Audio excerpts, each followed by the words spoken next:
பங்குனியும் சித்திரையும் இணைந்து வரும் ஏப்ரல் மாதம். இந்த ஏப்ரல் மாதத்துல எல்லா கோவில்லையுமே வந்துட்டு சித்திரை திருவிழா அப்படின்னு நிறைய விசேஷங்கள் நடக்கும். சில கோயில்ல பிரம்மாண்டமா வருஷத்துக்கு ஒரு முறை இந்த சித்திரை மாதம் வந்துட்டு பெரிய அளவுல திருவிழாக்கள் நடக்கும். இந்த மாதம் எந்த முகூர்த்தத்துல எந்த பஞ்ச அங்கத்துல ஆரம்பிக்கிறது? எதெல்லாம் பிரச்சனைகளா இருந்துச்சோ அதுலலாம் சாதகமா அமையக்கூடிய வாய்ப்புகளை ஏற்படுத்தி தரப்போகுது. அதுலயும் வரலாறு காணாத வெயில் அதிகரிச்சு கொடுக்கக்கூடிய வருடமா இது அமைய போகுது. இதுல பாத்தீங்கன்னா புதன் தான் உடலை போத்திய ஸ்கின் அலர்ஜி, ஸ்கின் வெடிப்பு, பித்த வெடிப்பு, இது சார்ந்த விஷயங்கள், பொடுகு அதிகரிக்கிறது, இதெல்லாம் நார்மலா இருக்கிற டிசீஸ் தான் இந்த மாசத்துல சுட்டி காட்ட போகுது.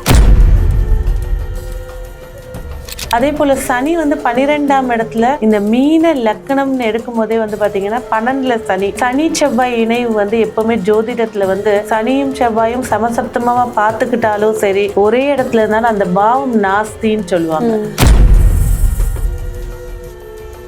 ஏப்ரல் 1ஆம் தேதி பிறக்கிறது மீன லக்னத்துல. அவ மீன லக்னம் எடுத்துக்கும் போது பாத்தீங்கன்னாக்கா மீன லக்னத்துல சூரியன், புதன், சுக்கிரன், ராகு 4 கிரகங்கள் உட்கார்ந்துருக்காங்க. இதுல இன்னொரு விஷயம் என்னன்னா புதன் திக்பலத்தோட உட்கார்ந்துருக்காரு.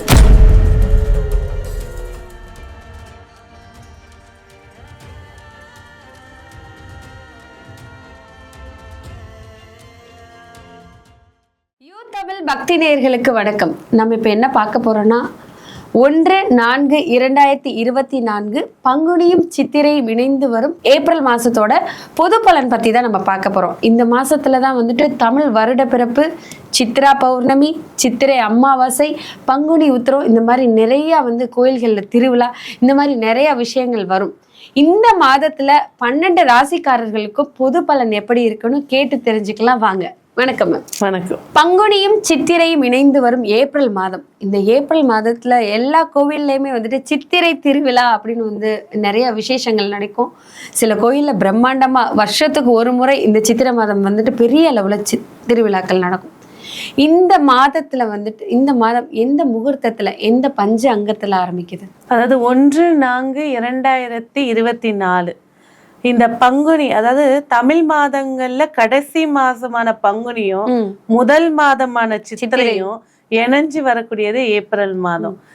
இந்த ஏப்ரல் மாதம் எந்த முகூர்த்தத்துல எந்த பஞ்ச அங்கத்துல பிறக்குது அப்படின்னு பாத்தீங்கன்னாக்கா, சப்தமி திதி, மூல நட்சத்திரம் தனுசு ராசியில, திங்கக்கிழமையில, வரியான் யோகத்துல, பத்திர கரணத்துல, அதுவும் ஃபுல்லா அமிர்த யோகத்துல இந்த பஞ்ச அங்கம் கூடியதுல மீன லக்னத்துல இந்த ஏப்ரல் மாசம் பிறக்குது. இந்த ஏப்ரல் மாசம் அந்த 12 ராசிக்காரர்களுக்கான பொது பலன் கொஞ்சம் சொல்லுங்க. 12 ராசிக்கான மொத்த பொது பலன் எடுத்துக்கிட்டீங்கன்னாக்கா, மாதம் பிறக்கும் போதே மீன லக்னத்துல தொடங்குது. மீன லக்னத்துல சுக்கிரன், சூரியன், புதன், ராகு 4 கிரகங்கள் உட்கார்ந்துருக்கு. நிறைய கமிட்மெண்ட்ஸ் ஏற்படுத்தி கொடுக்க போகுது. புதிய திருப்பங்களை சந்திக்க போறாங்க. அதே போல பாத்தீங்கன்னாக்கா ஏப்ரல் மாசம் தான் பசங்களுக்கு எக்ஸாம்ஸும் வரும். ஆனா இந்த மாசத்துல பாத்தீங்கன்னா புதனே நீச்சமாகக்கூடிய ஒரு காட்சியில இருக்காரு. சுக்கிரன் உச்சமா இருக்க போறாரு. அப்ப நிறைய என்டர்டைன்மெண்ட்ஸ், அது சார்ந்த விஷயங்கள் அதிகரிக்க போகுது. நிறைய மூவிஸ் ரிலீஸ் ஆகலாம். அதே போல பாத்தீங்கன்னா பெண்கள் சார்ந்த விஷயங்கள்ல எதெல்லாம் பிரச்சனைகளா இருந்துச்சோ அதுலலாம் சாதகமா அமையக்கூடிய வாய்ப்புகளை ஏற்படுத்தி தரப்போகுது. அதுலயும் வரலாறு காணாத வெயில் அதிகரிச்சு கொடுக்கக்கூடிய வருடமா இது அமைய போகுது. இதுல பாத்தீங்கன்னா புதன் தான் உடலை போத்திய ஸ்கின் அலர்ஜி, ஸ்கின் வெடிப்பு, பித்த வெடிப்பு, இது சார்ந்த விஷயங்கள், பொடுகு அதிகரிக்கிறது, இதெல்லாம் நார்மலா இருக்கிற டிசீஸ் தான் இந்த மாசத்துல சுட்டி காட்ட போகுது. பிளஸ் பொருளாதாரம் பேசும்போது மீன லக்னத்துக்கு 2லயே குரு இருக்காரு. பொருளாதார வரவுகள் வருமானத்துக்கும் செலவுக்கும் சரியா இருக்கக்கூடியதா இருக்க போது. கடன் சுமையை ஏற்படுத்தி கொடுக்காது. ஆனா எல்லாத்தையும் ஈக்குவல் ஆகி, சேமிப்பும் குறைவா இருக்க போது, செலவுகளும் நியாய செலவுகளா ஏற்படுத்தி கொடுத்துடக்கூடிய மாதமா இருக்க போகுது. பெரிய கம்பெனிஸ்லாம் இயங்க போகுது. ஏன்னா மீன லக்னத்துக்கு பாத்தீங்கன்னாக்கா 10ஆம் அதிபதியான குரு 2ல இருக்காரு. செவ்வாய் சொல்லக்கூடிய இயந்திரங்கள், கம்பெனிஸ்லாம் மூடப்பட்ட கம்பெனிஸோ இல்ல ஏதாவது பிரச்சனை, லேபர்ஸ் பிரச்சனைனால மூடப்பட்டதா, அதெல்லாம் சமூகமா பேசி அதோட விஷயங்கள் தொடங்கக்கூடிய வாய்ப்பை ஏற்படுத்தி கொடுக்க போகுது. இப்பவே வெயில் பயங்கரமா இருக்கு. அடுத்து ஏப்ரல் மாதம் எப்படி இருக்கும்? ரொம்ப அதிகமா இருக்கு. வரலாறு காணாத வெயிலுடைய அளவு இந்த இப்ப சொன்னீங்க ஸ்கின் டிசீஸ் எல்லாம் வரப்போகுது நிறைய. வெயில் வேர்வை வந்தாதான் அந்த மாதிரி ஸ்கின் டிசீஸ் எல்லாம் வரும். ஸோ அதுக்கு மூல காரணம் சூரியன், வெயில். எப்படி? வெயிலுக்கான காரணம் சூரியன். ஆனா வந்து புதன் வந்து நீச்சமா இருக்கிறதுனால தோள்கள், அதே போல சனி வந்து 12ஆம் இடத்துல இந்த மீன லக்னம்னு எடுக்கும் போதே வந்து பாத்தீங்கன்னா 12ல சனி செவ்வாய் இணைவு வந்து எப்பவுமே ஜோதிடத்துல வந்து சனியும் செவ்வாயும் சமசப்தமா பார்த்துக்கிட்டாலும் சரி, ஒரே இடத்துல இருந்தாலும் அந்த பாவம் நாஸ்தின்னு சொல்லுவாங்க.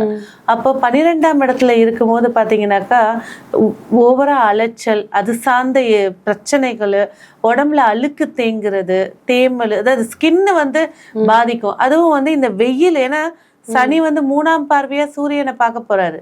அப்போ வந்து பாத்தீங்கன்னா குளிர் எவ்வளோக்கு எவ்வளோ, இந்த போன வருஷத்தோட இந்த வருஷம் அதிக குளிர், பனி வரலாறு பார்த்தோம். அதே போல வெயிலும் வந்து உச்சகட்டத்தை தொடரும்.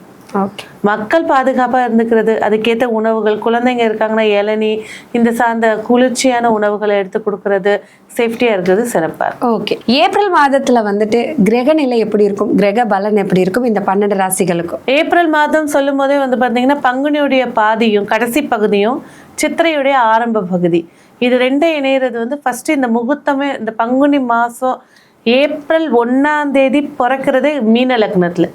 அவ மீன லக்னம்னு எடுத்துக்கும் போது பாத்தீங்கன்னாக்கா மீன லக்னத்துல சூரியன், புதன், சுக்கிரன், ராகு 4 கிரகங்கள் உட்கார்ந்துருக்காங்க. இதுல வந்து இன்னொரு விஷயம் என்னன்னா புதன் திக்பலத்தோட உட்கார்ந்துருக்காரு. இந்த நீச்சமானாலும் திக்பலம் சொல்லிட்டு ஒரு விஷயத்தோட உட்கார்ந்து பலமா இருக்காரு. 2ஆம் இடம் சொல்லக்கூடிய மேஷத்துல வந்து குரு பகவான் உட்கார்ந்துருக்காரு. அதோட நேரா வந்து பாத்தீங்கன்னாக்கா 7ஆம் இடம் சொல்லக்கூடிய கன்னியில வந்து கேது பகவானும், 10ஆம் இடம் சொல்லக்கூடிய இடத்துல சந்திர பகவானும், 12ஆம் இடம் சொல்லக்கூடிய இடத்துல கும்பத்துல வந்து சனி செவ்வாய். இதுல வந்து பாத்தீங்கன்னா இந்த மாசத்தோட பிறப்பப்ப புதன் திக்பலமா உட்கார்ந்துருக்கு. சந்திரன் வந்து கேந்திரத்துல உட்கார்ந்துருக்காரு. சரி, தனகாரகன் தனஸ்தானத்துல உட்கார்ந்துருக்காரு குரு பகவான். சனி பகவான் வந்து ஆட்சி மூல திரிகோணம். இந்த மாதத்துல மொத்தம் 4 கிரகங்கள் பலமா உட்கார்ந்துருக்காங்க. சுக்கிரனும் உச்ச நிலையில உட்கார்ந்துருக்காரு. இந்த மாதம் 5 கிரகங்கள். சுக்கிர திசை யாருக்கு இருக்கோ அவங்களுக்கு இந்த மாதம் நல்லா இருக்கும். மீனராசி நேயர்களுக்கு இந்த சுக்கிரனுடைய பலன்கள் நல்லா இருக்கும். நன்றி. நன்றி.